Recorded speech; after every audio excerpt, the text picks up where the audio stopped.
ये एक सच्ची कहानी है जिसे सुनकर आप यकीन नहीं करेंगे। ये कहानी है उस अद्भुत जीवटता की जिसे देखकर किसी का भी मन आश्चर्यचकित हो उठे। 1972 में उरुग्वे की एक रग्बी टीम चिनबिचली में होने वाले मैच के लिए विमान में सवार हुई थी। सब कुछ सामान्य था, लेकिन किस्मत ने कुछ और ही तय कर रखा था। विमान अचानक ही अंडीज पर्वतों की बर्फीली चोटियों दुर्घटनाग्रस्त हो गया। ये दुर्घटना किसी भयानक दुस्वप्न से कम नहीं थी।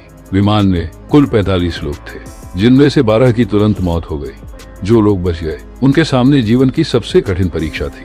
चारों ओर सिर्फ बर्फ थी, खाने पीने का कोई साधन नहीं था और बचाव की कोई उम्मीद नहीं थी। दिन गुजरते गए और उनके पास जो थोड़ा बहुत भोजन था वह भी खत्म हो गया। अब स्थिति ऐसी आ गई थी कि जीवित रहने के लिए उन्हें एक ऐसा फैसला लेना पड़ा जिसे सुनकर किसी का भी दिल कांप जाए। उन्हें अपने मृत साथियों के शव खाने पड़े ताकि वे खुद जिंदा रह सके। ये फैसला कितना मुश्किल था इसका अंदाजा लगाना भी कठिन है, लेकिन उनके पास कोई और रास्ता नहीं था। दुर्घटना के 72 दिन बाद 20 दिसंबर 1972 को 2 बचे हुए लोग नंदो पाराडो और रोबर्टो कैनिसा अंततः एक गांव तक पहुंचने में सफल हुए, जहां से उन्होंने बचाव दल को सूचित किया।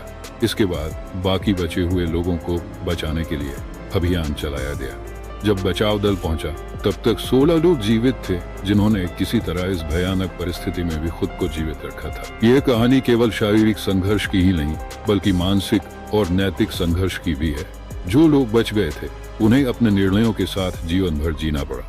यह घटना आज भी एक अद्वितीय मानव संघर्ष और जीवित रहने की अदम्य इच्छा का उदाहरण मानी जाती है। यह कहानी उस कठिन परिस्थिति का चित्रण है जिसमें लोगों ने जीवित रहने के लिए अपने मृत साथियों का मांस खाने का कठिन निर्णय लिया था। अगर कहानी पसंद आए तो दोस्तों चैनल को लाइक और सब्सक्राइब कर दे, बेल आइकन प्रेस कर दे, ताकि आने वाली ऐसी सच्ची घटनाओं पर आधारित कहानियों की सूचना आपको मिलती रहे।